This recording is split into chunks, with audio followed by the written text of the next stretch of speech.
श्री रमाशंकर राजभर।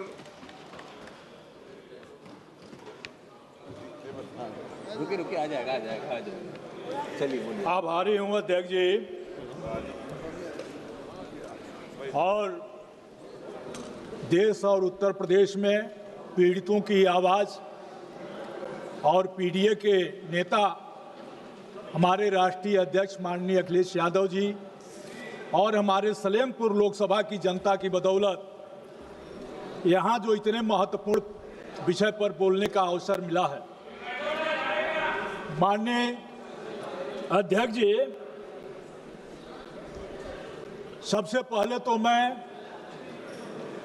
उन बहनों से माफ़ी मांगता हूं जिन बहनों के सुहाग उजड़े और पहलगाम में हम उसको बचा नहीं पाए।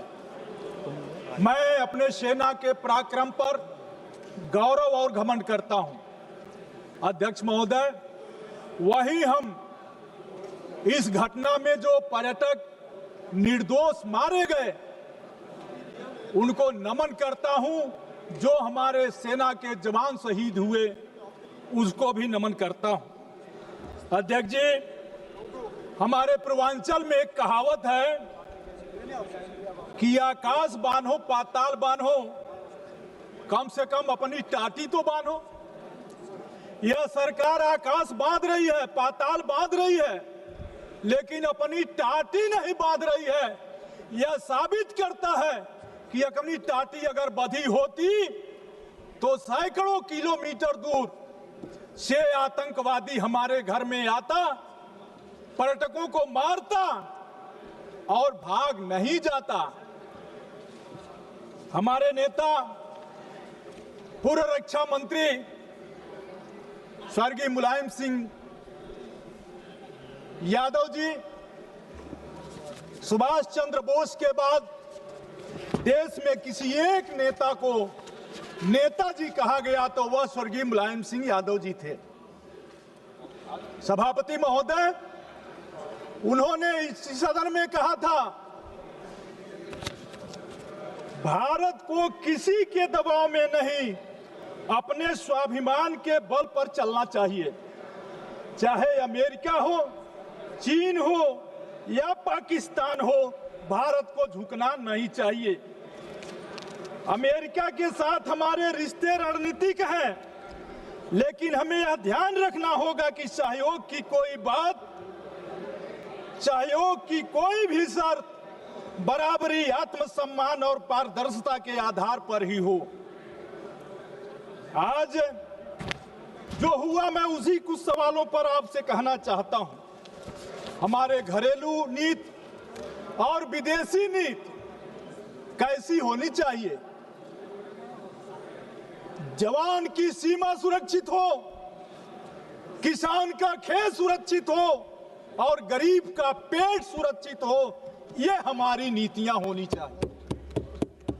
लेकिन हुआ क्या?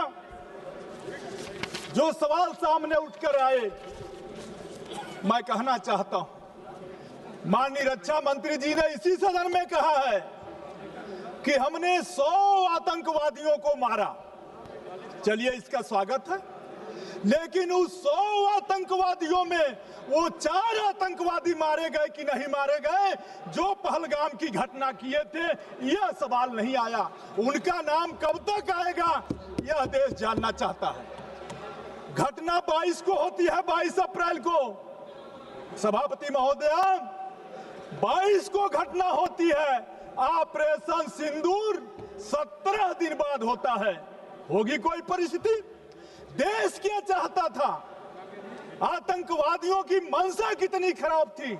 उनकी मंशा यह थी कि हम धर्म पूछकर मारेंगे और भारत में दंगा भड़क जाएगा। और पूरे देश के लोगों को मैं बधाई देता हूं कि आतंकवादियों के मंसूबों को नाकाम किया और हिंदू मुस्लिम सब लोगों ने मिलकर के आतंकवादियों के इस नापाक इरादे को पर लगाम लगाया। मैं कहना चाहता हूं कि आज आतंकवादियों ने जिस तरह की घटना की, उस घटना के सवाल पर सरकार के जो पक्ष आए, सभापति महोदया, जिसका जिक्र अभी हमारे दूसरे वक्ता भी कर रहे थे, हमारे नेता मुलायम सिंह यादव जी ने दुनिया के सामने समर्पण की कोई बात कभी नहीं की थी। स्वर्गीय मुलायम सिंह जी ने 30 जून को 22 तारीख को हमला होता है, 17 दिन बाद 7 मई को सिंदूर ऑपरेशन होता, ऑपरेशन सिंदूर होता। देश का मन क्या था? देश में इतना गुस्सा था, वो तीसरे दिन चाह रहा था ऑपरेशन सिंदूर नहीं, ऑपरेशन तंदूर चलाओ और जो आतंकवादी मरे हैं उनको ला करके जेल में, उनको उसी तंदूर में डाल दो। लेकिन 17 दिन बाद हुआ जो हमला, 3 दिन में बंद हो गया। 3 दिन में बंद हुआ, 7 मई को ऑपरेशन शुरू हुआ और 10 मई को विश्व गुरु। देश की मीडिया, किस भारतीय को नहीं घमंड होगा कि हमारे देश के प्रधानमंत्री विश्व गुरु हो? किस भारतीय को नहीं इस पर घमंड होगा? लेकिन घमंड क्या हुआ? हम लोग जिसे विश्व गुरु समझ रहे थे, पता चला विश्व गुरु तो व्हाइट हाउस में बैठा है। विश्व गुरु व्हाइट हाउस में बैठा है। और उन्होंने क्या कहा विश्व गुरु ने? मैं कहना चाहता हूं, अमेरिका के राष्ट्रपति डोनाल्ड ट्रंप ने सार्वजनिक रूप से और अंतर्राष्ट्रीय मंचों पर कहा, 26 बार कहा कि उन्होंने भारत पाकिस्तान का युद्ध विराम कराया है।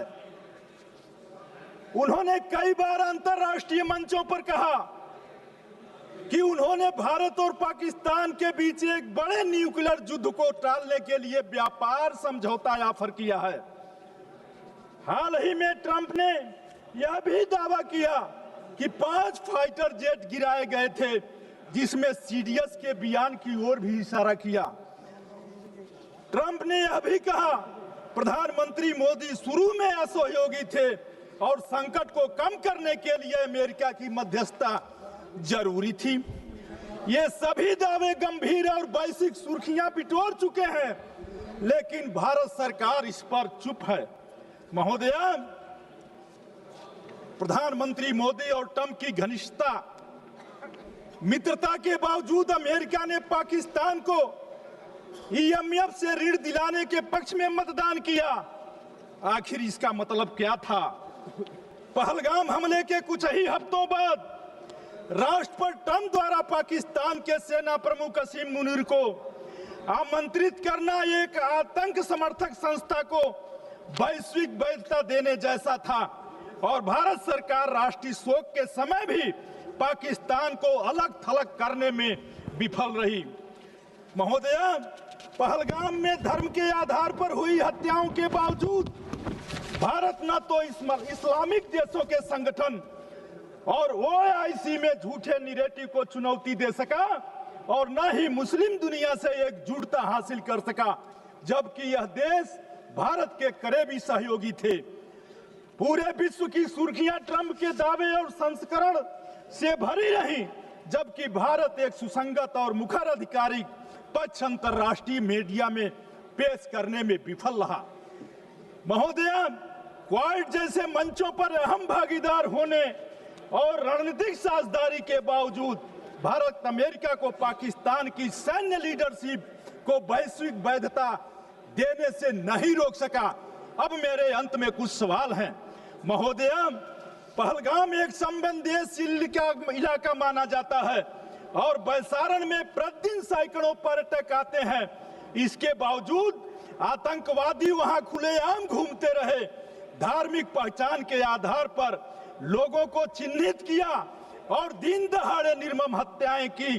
घटनास्थल पर किसी भी प्रकार की पुलिस व सुरक्षा बल की मौजूदगी नहीं थी और दुर्भाग्य की बात है, वहां के महामहिम ने 3 महीने बाद अपने बयान में कहा कि इसमें चूक हो गई। महोदया, सुरक्षा में चूक हो गई। महोदया, जो आतंकवादी हालिया हमले के जिम्मेदार हैं, उन्हें अब तक क्यों नहीं गिरफ्तार किया गया, जब सरकार बहु एजेंसी ऑपरेशन, ड्रोन निगरानी और हवाई नियंत्रण का दावा कर रही है? तो फिर ये आतंकवादी जिलों में लगातार कैसे घूम रहे हैं? क्या सरकार जमीनी स्तर पर लोकेशन नेटवर्क और स्लीपर सेल्स को रोकने में नाकाम रही? महोदय, वो भी भारत ने हमेशा यह स्पष्ट किया है कि पाकिस्तान के साथ हमारे मसले द्विपक्षीय हैं और किसी तीसरे की मध्यस्थता स्वीकार नहीं की जा सकती। ट्रंप का दावा यह दर्शाता है कि मोदी सरकार ने अमेरिका के हस्तक्षेप की अनुमति दी, जो 1972 के शिमला समझौते के बाद से भारत के अस्थायी नीति के खिलाफ है। महोदय, अगर ट्रंप की बात सही है तो इसका मतलब है कि भारत ने अपने सैन्य और कूटनीतिक फैसलों की स्वतंत्रता खो दी। क्या भारत ने अमेरिका के कहने पर युद्ध विराम स्वीकार किया? महोदय, मैं कहना चाहता हूं, अंत में कहना चाहता हूं कि युद्ध विराम में अमेरिका की कोई भूमिका थी? क्या वास्तव में फाइटर जेट गिराए गए थे? भारतीयों को ये बातें अपने प्रधानमंत्री से क्यों नहीं सुनने को मिली? ट्रंप से सुनने के लिए क्यों मिली? महोदय, ट्रंप कहते हैं कि हालत युद्ध के कगार पर थे, जबकि सरकार कहती है कि ये सामान्य सैन्य बातचीत थी।